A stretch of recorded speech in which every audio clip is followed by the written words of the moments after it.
Sup, it's Hallie. Welcome back to our castle walls. When we last left off, um, MC was about to have a bad time. So let's see how bad of the time he has. Hallie, look out! What? Yuri pulling back on my shoulder stops both me and the cart in our tracks. Just in time, too. We managed to stop in front of an even younger girl who's blocking our path.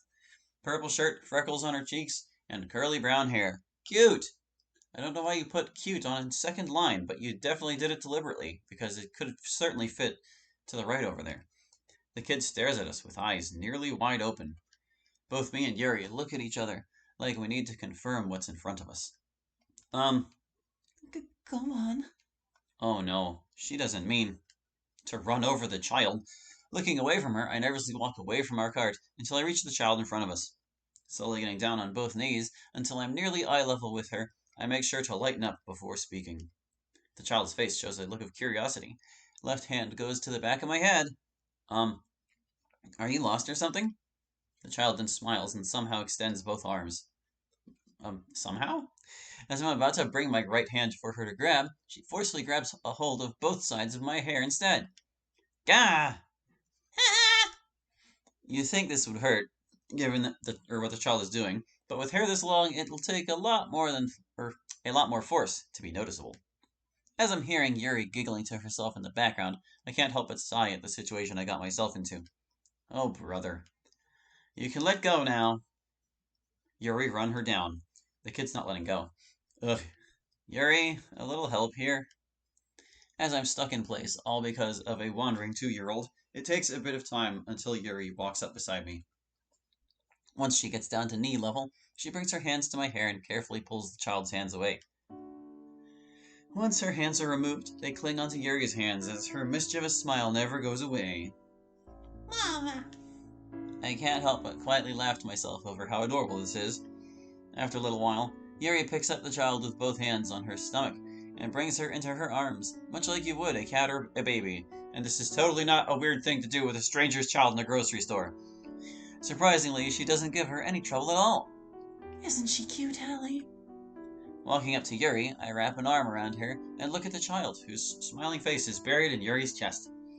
Heh, I suppose so. Maybe you would make a good mom. I purposely look at Yuri and give her a confident smile. Once she sees me looking at her, her smile matches in how mine must look right now.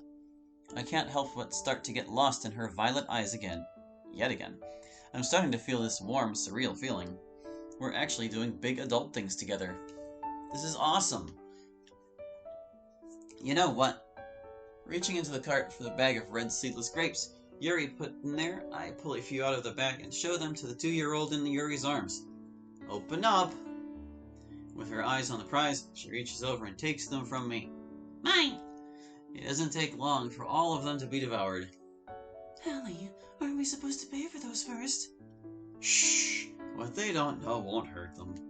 Besides, it's just 1 or 2 or 5 or 9. Mainly 5. It's not long after, however, that a man and woman around my parents' age approaches the 3 of us. Since it's both of them approaching, it would just be approach. Yeah, parents' age approach the 3 of us, because it's plural. They don't look upset, but not quite the happiest either, to find a strange woman holding their child. Ah, that's where she ran off to. Oh, was this your child? Was? She is! His tone of voice puts me a little less at ease, which makes me look away from him. Wait a second, that was the man, wasn't it? Oh god, I read man as mom, and then I just kind of like, no, it's fine, don't worry about it. Yuri manages to break away from my arm around her and walks over to the older man to give him his daughter back. Once she's handed over, the 2-year-old doesn't look so happy anymore as she reaches her arms out to Yuri while they're walking away. Mama! As the older couple walk away, child in tow, I look over to Yuri, who still has a noticeable blush on her face. Well, that was certainly something. Indeed. What's wrong? Don't like being called Mama? I can't help but playfully stick my tongue out at her. No. I just... She takes a deep breath before speaking again. We should probably finish up here. Yeah, good point. With that, the 2 of us continue our journey through the store with an unusual silence between us. The scene that played out in front of us just then, how I felt being close to Yuri with a child. We'd both have to be financially stable or something like that, which is something I said a little earlier, too. Maybe I should ask her. I tug at her left sleeve at what just came to mind. Oh, another thing. Yes, dear? I know this might sound a little weird, but what do you want to be when you grow up? She stops walking after hearing me ask that, causing me to as well. You mean what I want to do next year? Next. What? Don't we both turn 19 next year? I'm still stuck in place with my expression, probably in several pieces, as I have nearly forgotten just how old I am. It takes a little bit to break myself from that mindset to respond to her. No, well, I meant like, for a job or career or something. Well, if I could, I wouldn't mind learning more about psychology. If I could make a living by helping other people out, that would be really nice. Life would seem worth it, I suppose. Ooh, that's cool. I suppose. If that doesn't go through, I feel confident that I could have potential as a librarian. Yeah, that suits her pretty well. What about you, Hallie? Have you put any thought into that? I mean, in all honesty, I'm not too sure. The future seems really scary at times. I'm not sure how exactly I could contribute to society. Although I got a letter from my parents the other day saying that they're gonna help me get on disability, so I have that going at least. Yeah, I think I remember. You what? I mean, that's nice of them. Yeah, I suppose. With my tone of voice becoming more lackluster, I can't help but focus more on the ground below me. Hey, Hallie, Yeah? Her apprehensive face turns into a smile. I believe you'll do great with whatever career you choose. Thanks, Yuri. I can't help but remember what happened 2 nights ago. How I got angry with my mom over the phone and said things to her I really didn't mean. I wish I could tell her how bad I feel because of that. Several hours later.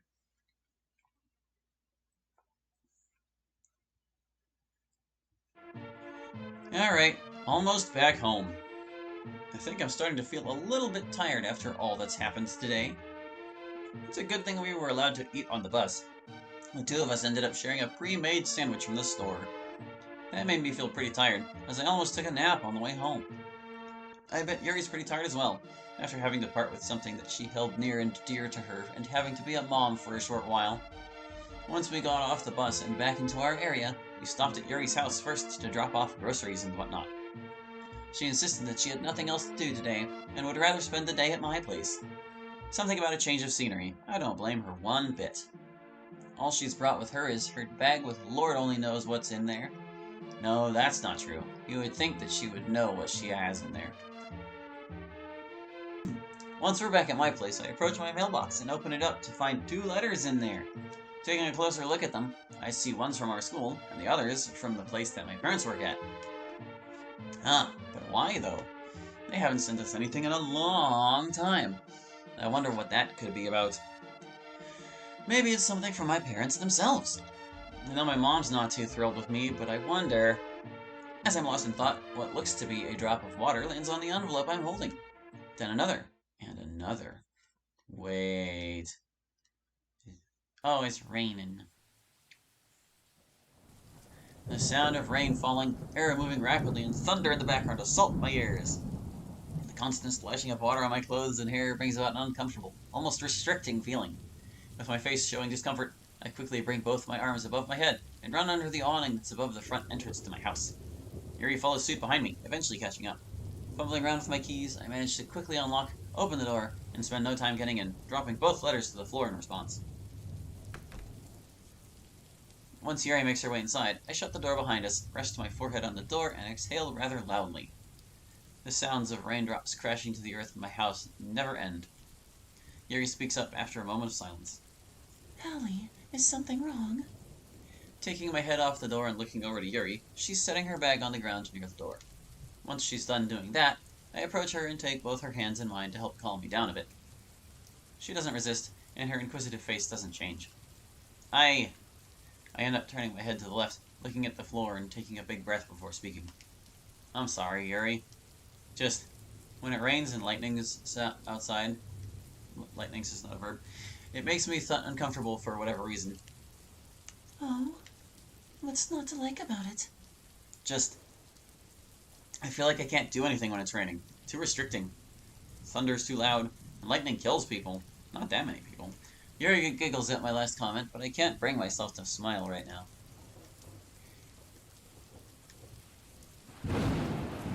Ah! My hands quickly leave Yuri's and go over my ears. The thunder rumbling through my house and into the earth shakes through my body and brings me up to my knees. After a little bit, I can feel a hand being placed on my shoulder. Hey, it's okay. You're safe. It takes me a little longer than usual to calm down due to the seemingly violent atmosphere around me. After some time, I take her hand that's on my shoulder and she helps lift me off the ground. Our hands don't break away though, and I still don't have it in me to make eye contact with her. You know, it's just a little bit odd to me. Like, well, I don't know how it feels for like people with autism because like clearly this, well, we know this MC has like some issues with like sensory things, but like he said before that he likes the sound of people taking baths, and that's kind of similar to the sound of like rainfall. And he's also not afraid to hear fireworks, but he is afraid to hear thunder. So I don't know, like, it just doesn't add up to me personally. I don't really know. I don't mind the rain, personally. How so? The way it sounds is just relaxing to me. It helps me fall asleep at night sometimes. I mean, I guess that makes sense. How is it relaxing to you, though? She takes a deep breath before responding to me. Because we're both safe from the danger it could bring. You said yourself that thunder can be too loud and lightning can kill people. It is not at least somewhat reassuring knowing that nothing like that can reach you in here. Or is it not? Huh, how come I'd never thought of that? Yeah, now that you mention it. There's an awkward silence between us as the light sounds of rain and thunder in the distance help the earth go around. What? I guess another thing. The rumbling feeling from thunder seems to mess up all my senses in some weird way. Like it's shaking me to my core or something like that. I can understand that. I have an idea, though. How does tea sound? Would that make you feel better? I slowly turn my head to meet hers. Yeah, that doesn't sound too bad. Excellent. Our hands break away as she reaches down for her bag. Once she's in my kitchen, she reaches into her bag, pulls out a yellow and purple box, and the new teacups for me and her we got from the store. Next, the sounds of pots and pans being moved fill my house. This is starting to become a bit much on my ears. Have you ever had lavender chamomile before? No, I haven't. Once she has a small saucepan in her hands, she fills it up with water for the both of us. Subsequently, she places it on the stove, turns the burner on, and pulls out 2 tea bags to set on the counter. I may as well go lay down on the couch for a little bit until she's all done.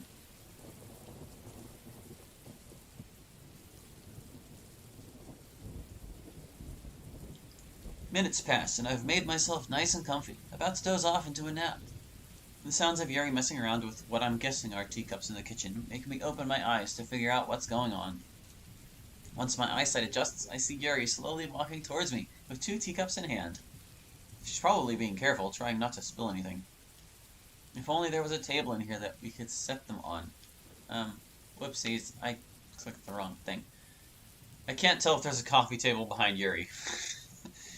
Why didn't my parents ever think about buying one before they left? I feel like I've gone off about this once before. Maybe it was something different. Here's yours, love. Huh? Oh, thanks. I carefully take the cup from her hands as she takes a seat next to me. The warmth of it spreading across my fingertips reminds me of the awful events that happened in the club yesterday. I can't help but sit and stare at the cup in front of me for some time while I'm trying to stop thinking about what happened yesterday. The color of it is more of a yellowish hue than the oolong that Yuri usually makes, and it has a weird citrus-like, mint-like smell to it that I don't know how to feel about. Learning from my mistakes, I blow on it a few times in attempts of making it cool down. Carefully taking a sip of it, the taste reminds me of soap. This is weird. I'm not sure if I like this that much. Hey, Yuri? Why'd you want to make this kind instead of what you usually make? Well, I bought it because I haven't had it in quite some time. This kind of tea is good for helping to ease stress and to fall asleep faster. Taking another sip and slowly setting my cup on the floor, I take a moment to stretch my arms and quietly yawn. Wait, fall asleep? No, wait. Did you plan on spending the night again? Oh, I really like that. As tired as I may be feeling, it makes me happy knowing that she'll be spending the night again, and it's not even a school night. Even the sound of the rain outside isn't bothering me that much, but I can't help but feel like I'm forgetting something. That's when I carefully rest my head on her right shoulder and look up to somewhat meet her gaze. It always feels surreal being this close to her. You can have my bed again tonight. Aw, Hallie, that isn't necessary. I don't mind. That being said, I bring my head up and quickly lean over to kiss her cheek. She giggles for a bit, then places her head on my shoulder, which makes me feel more safe, more comfortable. Well, how about we read some more of my book before we go to bed? Yeah, I think I would like that. All right then, give me one moment. Are you done with your tea? Looking down at my cup on the floor shows it's only half empty. Half full? One of those two. Yeah, I don't want any more. As she gets up off the couch, I carefully grab my cup and give it to her. Hey, there was no coffee table back there. Oh god, I keep trying to, hide the box, but my cursor's off screen. It doesn't work when it's off screen. I can't help but watch as she walks away from me. How great her body looks from where I'm at. I wonder if... Once she's at my front door, she picks up her bag from the floor and... Oh, that's what I forgot. The mail's still on the floor.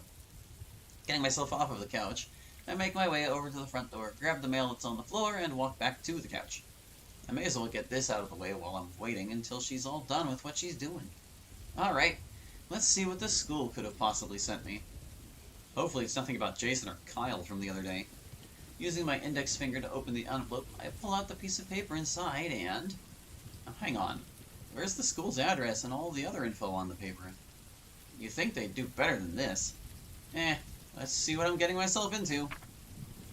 Hallie, we are writing this to let you know that you and your dearest friend have been acting out of line lately. Also, your grades have been really bad as well. Keep this up and you'll be expelled and have to redo your senior year all over again.